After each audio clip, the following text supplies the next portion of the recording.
তো আমি এখন যাচ্ছি, সামনে একটা সুপার মার্কেট আছে, তার নাম হচ্ছে পান্ডা। পান্ডাতে দেখি কিছু বাজার করব ভাবছি, দেখা যাক কী কী বাজার রুমে নাই সেগুলো করব, নিয়ে যাব। সো আশা করছি তোমরা আজকে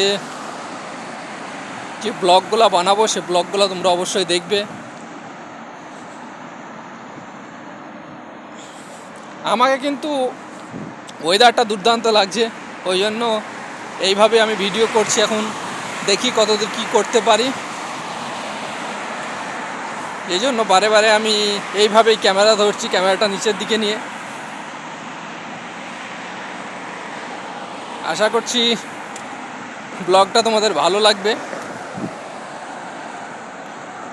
সো যাদেরকে আমার ব্লগ ভালো লাগবে তোমরা প্লিজ লাইক, কমেন্ট, সাবস্ক্রাইব এবং ফেসবুকে দেখে থাকলে অবশ্যই ফলো করে দেবে।